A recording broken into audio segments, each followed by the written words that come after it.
दो नाम, एक मंच और एक ऐसी सच्चाई जिसे बहुत कम लोग जानते हैं। जब भी कपिल शर्मा का नाम आता है, हंसी अपने आप याद आ जाती है, लेकिन उसी हंसी के पीछे एक आवाज थी जिसने मिमिक्री की परिभाषा ही बदल दी। सुनील ग्रोवर। यह सिर्फ एक कॉमेडियन की कहानी नहीं है, यह उस कलाकार की यात्रा है जिसने पर्दे के पीछे रहकर मंच को जिंदा किया, जिसने आवाज, बॉडी लैंग्वेज और गहरी ऑब्जर्वेशन से किरदारों को अमर बना दिया। बंदर के ऊपर क्या डाल रहे हैं आप? हमें अदरक खाते हैं, हमारा मुंह ऐसा हो जाता है। और जिसने यह साबित किया कि मिमिक्री सिर्फ नकल नहीं, अभिनय की सबसे ऊंची कला है। आज लोग पूछते हैं, कपिल शर्मा और सुनील ग्रोवर के बीच आखिर ऐसा क्या हुआ? क्या सुनील ग्रोवर सिर्फ एक सपोर्टिंग कलाकार थे या पूरे शो की रीढ़? और क्यों उनकी हर वापसी चर्चा और बहस का विषय बन जाती है? वीडियो अंत तक जरूर देखिए, क्योंकि यह कहानी हंसी से शुरू होती है लेकिन अंत में आपको सोचने पर मजबूर कर देती है।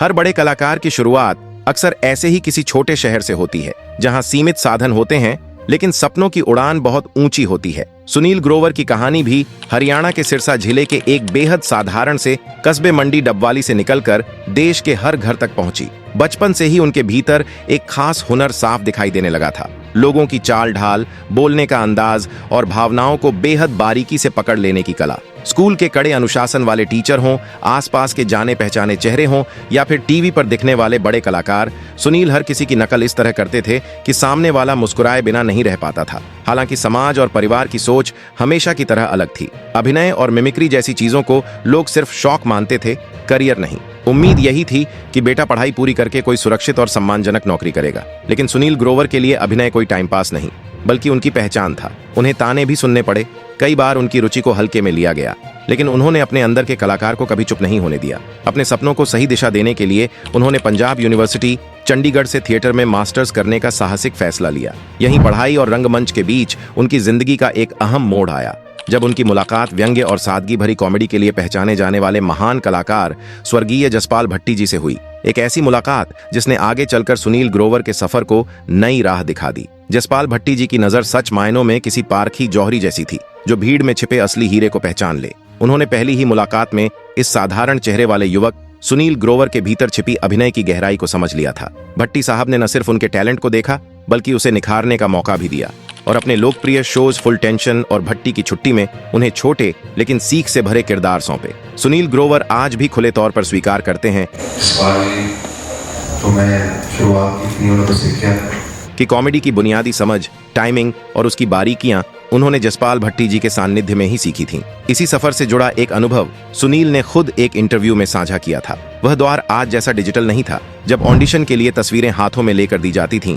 सुनील ने भी उम्मीद के साथ अपनी कुछ तस्वीरें जसपाल भट्टी जी के एक जान पहचान वाले सहयोगी को दी थीं। बाद में जब उन्हें पता चला कि उस व्यक्ति ने तस्वीर के पीछे पेन से सिर्फ 2 शब्द लिख दिए थे, क्लर्क टाइप, तो वह भीतर तक आहत हो गए। शायद उस व्यक्ति को लगा होगा कि इतने साधारण चेहरे वाला लड़का किसी दफ्तर के काम के लिए ही ठीक है। यह टिप्पणी सुनील के लिए बेहद पीड़ादायक थी और किसी भी कलाकार का आत्मविश्वास डगमगा सकती थी। लेकिन यही क्षण उनके लिए मोड़ बन गया। सुनील ग्रोवर ने तय कर लिया कि वह इस टैग को अपनी पहचान नहीं बनने देंगे, बल्कि इसे पीछे छोड़कर कुछ अलग साबित करेंगे। इसके बाद उनके मन में यह भरोसा पैदा हुआ कि चंडीगढ़ में थिएटर कर लिया है, जसपाल भट्टी जैसे बड़े नाम के साथ काम कर लिया है, तो अब मुंबई में रास्ते अपने आप खुल जाएंगे। यहीं एक बड़ी गलतफहमी ने उन्हें घेर लिया। अपनी जमा पूंजी और परिवार से मिले पैसों के सहारे उन्होंने मुंबई के एक महंगे इलाके में किराए का घर ले लिया। दोस्तों के साथ रोज बाहर जाना, खर्चीली आदतें और यह सोच कि सब कुछ जल्द ठीक हो जाएगा, इन सब में उनकी सारी बचत धीरे धीरे खत्म हो गई। लेकिन मुंबई का सच बहुत अलग होता है। यह शहर पहले उम्मीद देता है और फिर आपको खुद से जूझने के लिए छोड़ देता है। जल्द ही वह वक्त आया जब सुनील के पास पैसे नहीं बचे और उन्हें उस आलीशान घर को छोड़कर गोरेगांव के एक छोटे से 1 रूम किचन में शिफ्ट होना पड़ा। हालात इतने कठिन हो चुके थे कि उनकी मासिक आमदनी सिर्फ 500 रुपये रह गई थी। इतनी रकम जो आज के समय में शायद एक साधारण खर्च भी पूरा न कर पाए। उस दौर में सुनील ग्रोवर पूरी तरह टूट चुके थे। उन्होंने खुद स्वीकार किया कि तब उन्हें समझ आया कि अपने शहरों में पहचान बनाने वाले कितने ही लोग मुंबई आकर सिर्फ एक नामहीन संघर्षकर्ता बन जाते हैं। जब निराशा उन्हें घेरने लगी, तब उन्हें अपने पिता की कही एक बात याद आई। उनके पिता को इस बात का हमेशा अफसोस रहा था कि वे अपने सपनों को पूरा नहीं कर पाए और वे बिल्कुल नहीं चाहते थे कि उनका बेटा भी जिंदगी के आखिरी पड़ाव पर वही पछतावा महसूस करे। पिता का अधूरा सपना और सुनील की अपनी जिद, इन्हीं 2 चीजों ने उन्हें उस अंधेरे दौर में खुद पर भरोसा बनाए रखने की ताकत दी। कई दिनों की लगातार मेहनत के बाद सुनील ग्रोवर को आखिरकार फिल्मों की दुनिया में पहला ठोस मौका मिला। वह मौका आया उस दौर के बड़े सुपरस्टार अजय देवगन की फिल्म प्यार तो होना ही था में। अगर आपको वह हल्का फुल्का मजेदार नाई वाला सीन याद हो तो वही चेहरा सुनील ग्रोवर का था। तो मैं क्या रहा था अभी, ऐसे तो उड़ाएंगे, ऐसे तो उड़ाएंगे, ऐसे तो उड़ाएंगे। और यही उनकी फिल्मों में पहली झलक बनी। इसके बाद वे जसपाल भट्टी की फिल्म माहौल ठीक है में दिखाई दिए, जहां उनकी कॉमिक टाइमिंग एक बार फिर नजर आई। फिर ऐतिहासिक film the legend of Bhagat Singh में उन्होंने क्रांतिकारी जयदेव कपूर का किरदार निभाया। Do not understand words. और यह साबित किया कि वे सिर्फ हास्य तक सीमित नहीं हैं। मैं हूं ना में वे एक कॉलेज स्टूडेंट के छोटे लेकिन यादगार रोल में दिखे और आगे चलकर गजनी में आमिर खान के साथ संपत के किरदार में नजर आए। वही शख्स जो हीरोइन को अभिनय की ट्रेनिंग देता है। याद रखना, आज शाम की पार्टी में तू संजय सिंघानिया बनकर आना। इसी दौरान सुनील ने टीवी की दुनिया में भी लगातार काम किया। गुटरगू, चला लल्लन हीरो बनने जैसे शोज के साथ साथ उन्होंने रेडियो मिर्ची पर आरजे सूद बनकर अपनी आवाज से भी लोगों को जोड़ा। साल भर की मेहनत का फल नजर आ जाएगा। लेकिन इतने प्रोजेक्ट्स करने के बावजूद वह पहचान, वह स्टारडम अब भी उनसे एक कदम दूर ही रहा। वे मेहनत कर रहे थे, पहचाने जा रहे थे, मगर भीड़ से अलग चमक अब तक नहीं मिल पाई थी। असली मोड़ अब भी आना बाकी था। और फिर आया वह दौर जिसने सब कुछ बदल दिया। कलर्स चैनल पर शुरू हुआ एक नया show, comedy nights with Kapil. मुंह ही गरीबों वाला है मेरा। मैं जब भी शीशा देखता हूँ मेरे मुंह देख के ऐसा लगता है जैसे मुझे किसी चीज की जरूरत है। कपिल शर्मा को अपने शो के लिए ऐसे साथी की तलाश थी जो सीमाओं से परे जाकर दर्शकों को हंसा सके। यहीं सुनील ग्रोवर ने अपनी जिंदगी का सबसे साहसी फैसला लिया। वे एक नए अंदाज में लड़की के भेष में मंच पर आए। सलवार कमीज, बालों में 2 चोटियां जिनमें लाल रिबन बंधे थे और चेहरे पर एक मासूम सी शरारत। दर्शकों ने ऐसा किरदार पहले कभी नहीं देखा था। उनका परिचय ही सब कुछ बदल देने वाला था। गुत्थी, आप आए हैं हमारे घर में, फूल खिले हैं गुलशन गुलशन वाला गाना, फूल खिले हैं गुलशन गुलशन। और फिर खुद का परिचय देने का उनका अंदाज, मैं गुत्थी, ये पलक और हम दोनों हैं गुत्थी पलक। ये सब इतना अलग और अनोखा था कि लोग पहली ही झलक में उनसे जुड़ गए। बिना भारी डायलॉग्स, सिर्फ चेहरे के हाव भाव और बॉडी लैंग्वेज से सुनील ग्रोवर ने हंसी पैदा करनी शुरू कर दी। लेकिन कहानी यहीं नहीं रुकी। जब शो नए चैनल पर द कपिल शर्मा शो के नाम से आया तो सुनील एक और यादगार किरदार लेकर लौटे। डॉक्टर मशहूर गुलाटी, बिखरे हुए सफेद बाल, उनकी अजीब सी हंसी। अभी नया नया शो शुरू हुआ है, अभी तो नाम मशहूर है, धीरे धीरे मशहूर भी हो जाएंगे भाई। अलग ही तरह का क्लिनिक और नर्स बम्पर के साथ उनकी नोकझोंक ने दर्शकों को दीवाना बना दिया। इस किरदार में सुनील ग्रोवर इतने रच बस गए कि लोगों को वह अभिनय नहीं बल्कि हकीकत लगने लगा। उस समय कपिल शर्मा और सुनील ग्रोवर की जोड़ी दर्शकों को बिल्कुल फिल्म शोले के जय वीरू जैसी महसूस होती थी। शो की लोकप्रियता लगातार बढ़ रही थी, टीआरपी रिकॉर्ड तोड़ रही थी और दोनों कलाकार कॉमेडी की दुनिया के सबसे बड़े नामों में शुमार हो चुके थे। लेकिन अक्सर ऐसा होता है कि जब कामयाबी बहुत तेजी से आती है तो उसके साथ चुनौतियां भी जन्म लेती हैं। इस हंसते मुस्कुराते कॉमेडी परिवार के पीछे भी कुछ अनकहे तनाव पनपने लगे थे। पर्दे के पीछे हालात बदल रहे थे और एक ऐसा मोड़ आने वाला था जो इस सफल जोड़ी की दिशा बदल देने वाला था। ये वही समय था जब द कपिल शर्मा शो की पूरी टीम ऑस्ट्रेलिया के मेलबर्न में एक सफल लाइव शो करके भारत लौट रही थी और बाहर से सब कुछ बिल्कुल सामान्य और खुशहाल दिखाई दे रहा था। लेकिन उस ऊंचाई पर उड़ रही फ्लाइट के बिजनेस क्लास में माहौल कुछ और ही दिशा में जा चुका था। बाहर से सब सामान्य दिख रहा था मगर अंदर तनाव धीरे धीरे गहराता जा रहा था। प्रत्यक्षदर्शियों के अनुसार कपिल शर्मा फ्लाइट में चढ़ने से पहले ही काफी शराब पी चुके थे और सफर के दौरान भी उन्होंने ग्लेनफिडिच व्हिस्की की एक पूरी बोतल खत्म कर दी थी। नशे का असर साफ झलक रहा था और वे खुद पर नियंत्रण खोते नजर आ रहे थे। जब केबिन क्रू ने खाना सर्व करना शुरू किया तब टीम के बाकी सदस्य, जिनमें सुनील ग्रोवर, चंदन प्रभाकर और अली असगर शामिल थे, काफी देर इंतजार करने के बाद भोजन करने लगे क्योंकि कपिल अब भी अपनी ड्रिंक में व्यस्त थे।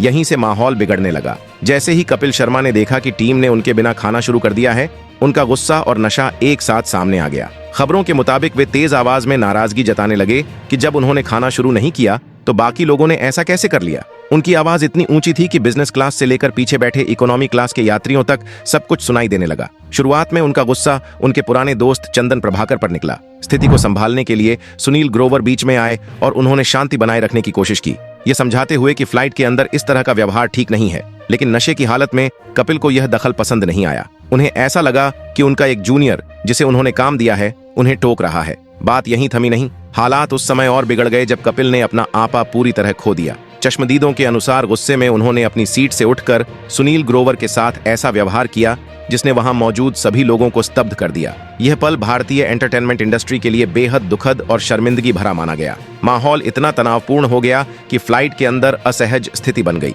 कपिल शर्मा लगातार ऊंची आवाज में ऐसी बातें कह रहे थे जो किसी भी कलाकार के आत्मसम्मान को गहरी ठेस पहुंचा सकती थीं। अपने गुस्से और अहंकार में उन्होंने यह तक कह दिया कि उन्हीं की वजह से सबका करियर बना है और वे चाहें तो सब कुछ खत्म कर सकते हैं। इतना ही नहीं, उन्होंने सुनील के पुराने संघर्षों की ओर इशारा करते हुए तंज कसा, यह याद दिलाते हुए कि वे पहले भी शो छोड़कर गए थे और फिर वापस लौटे थे। यह टिप्पणी सीधे तौर पर सुनील ग्रोवर की मेहनत और आत्मसम्मान पर चोट थी। सबसे चौंकाने वाली बात यह रही कि पूरे घटनाक्रम के दौरान सुनील शांत रहे।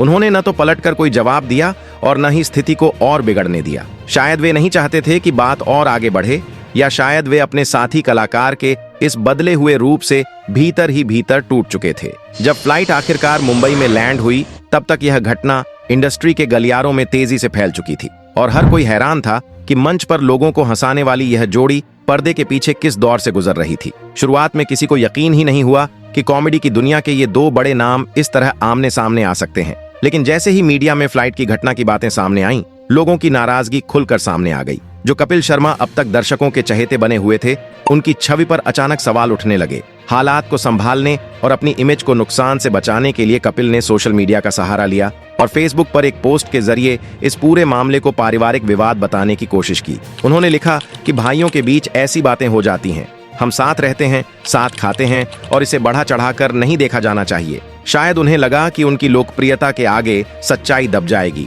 लेकिन जनता सब समझ चुकी थी। जिस व्यवहार की चर्चा हो रही थी, उसे लोग पारिवारिक प्रेम नहीं मान पा रहे थे।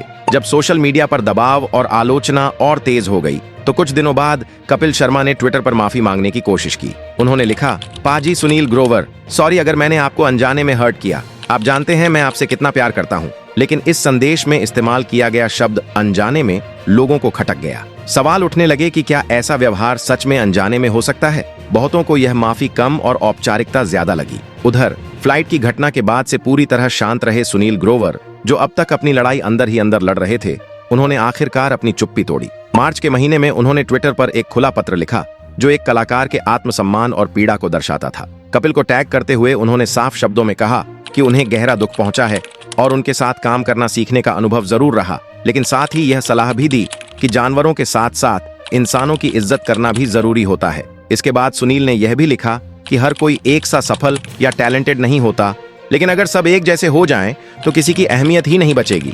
इसलिए दूसरों के अस्तित्व का सम्मान करना चाहिए। उन्होंने यह भी साफ कर दिया कि भले ही शो की सारी ताकत एक व्यक्ति के हाथ में हो, लेकिन खुद को भगवान समझने की भूल नहीं करनी चाहिए। इस बयान के साथ सुनील ग्रोवर ने यह स्पष्ट कर दिया कि वे अब उस जगह पर नहीं रह सकते जहां उनका आत्मसम्मान सुरक्षित न हो, चाहे सामने वाला कितना ही बड़ा स्टार क्यों न हो। नतीजतन उन्होंने शो छोड़ने का फैसला लिया। उनके समर्थन में अली असगर और चंदन प्रभाकर ने भी शो से दूरी बना ली। जिस शो को कभी टीआरपी का बादशाह कहा जाता था, वही विवाद के बाद तेजी से नीचे गिरने लगा। दर्शकों ने अहंकार को नकार दिया और सुनील ग्रोवर के स्वाभिमान को सराहा। हालांकि शो छोड़ने के बाद सुनील के लिए आगे का सफर आसान नहीं था। यह दौर उनके करियर के लिए किसी वनवास से कम नहीं था। उन्होंने हार मानने के बजाय आगे बढ़ना चुना और अपना शो कानपुर वाले खुरानाज शुरू किया।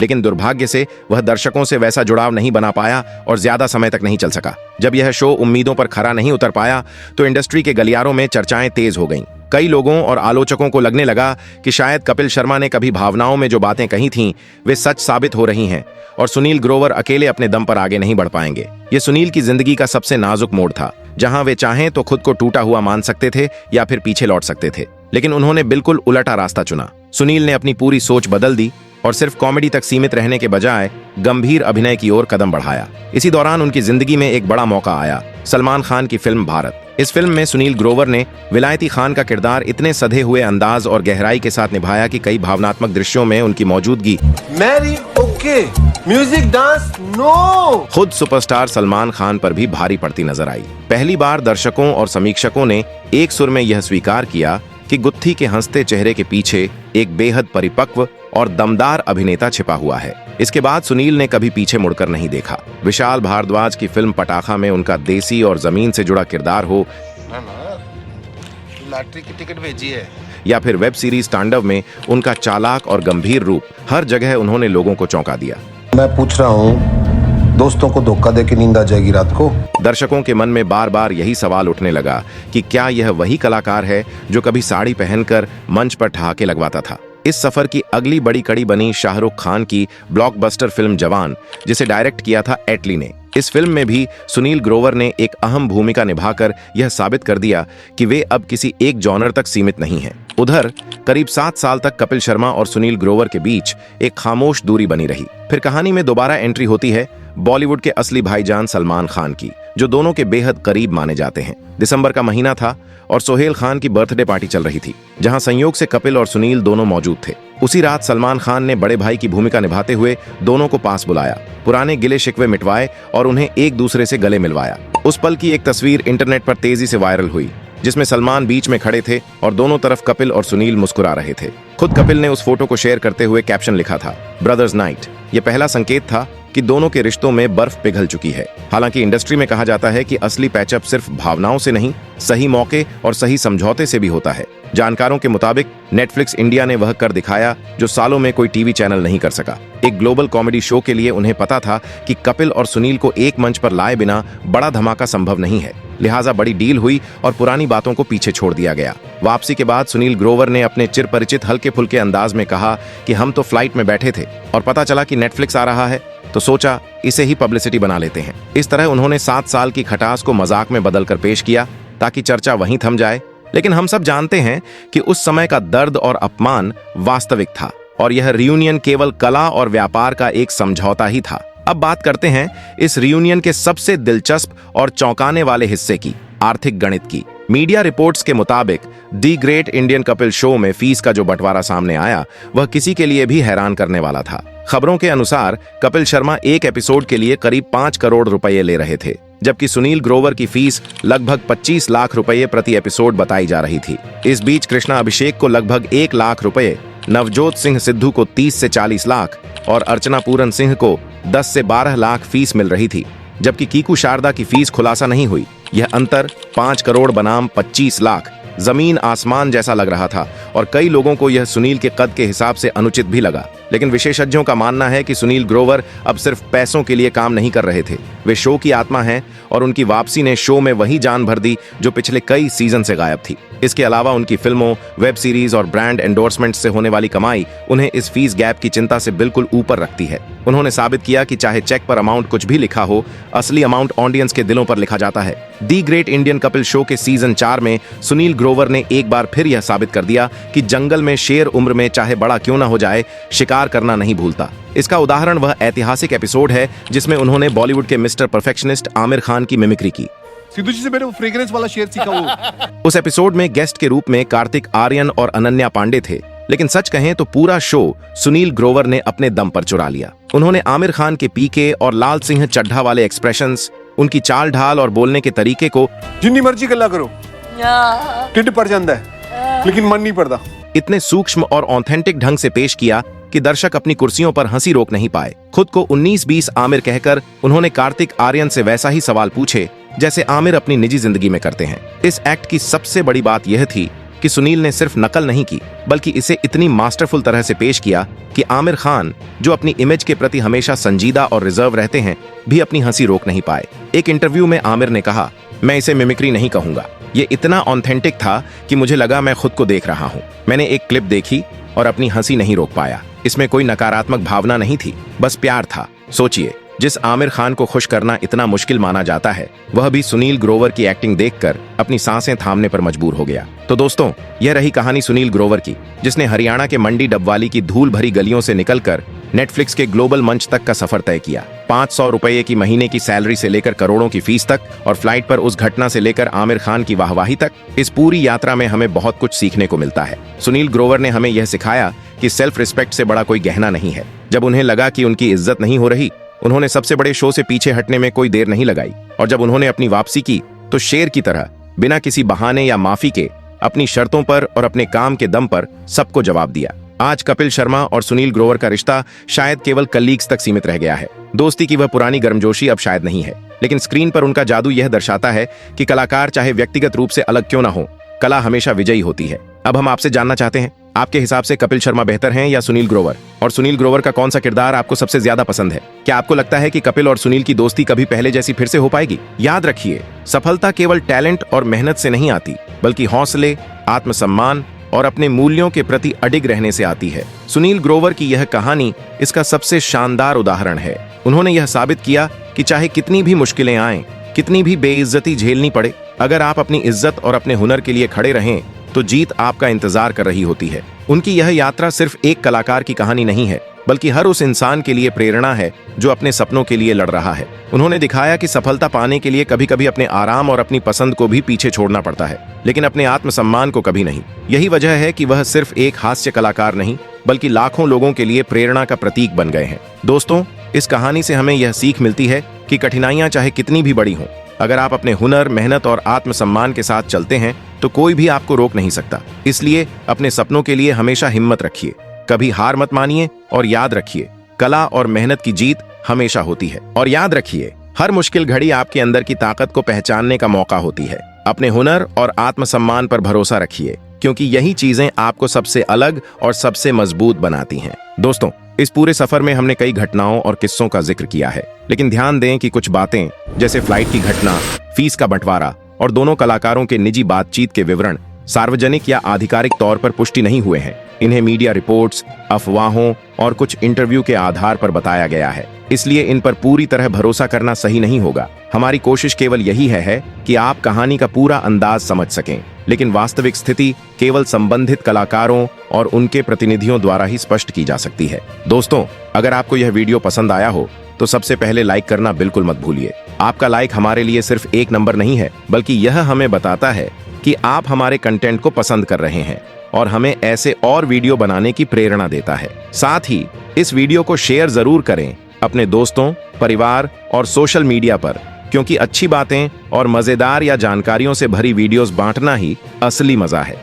इससे आपका फीडबैक भी बढ़ेगा और हम जानते हैं कि किस तरह का कंटेंट आपको सबसे ज्यादा पसंद है। और हाँ, अगर आपने अभी तक हमारे चैनल को सब्सक्राइब नहीं किया है तो तुरंत सब्सक्राइब कर दीजिए। सब्सक्राइब करने के साथ बेल आइकॉन को भी दबाइए, ताकि हमारी आने वाली हर नई वीडियो की जानकारी आपको सबसे पहले मिले। यकीन मानिए, हम आपके लिए हमेशा ऐसे ही मजेदार, रोचक और सच पर आधारित वीडियो लेकर आते रहेंगे। याद रखिए दोस्तों, आपका एक लाइक, शेयर और सब्सक्राइब हमें और बेहतर बनाने की ताकत देता है। तो देरी किस बात की, अभी क्लिक कीजिए और इस वीडियो का मजा उठाइए।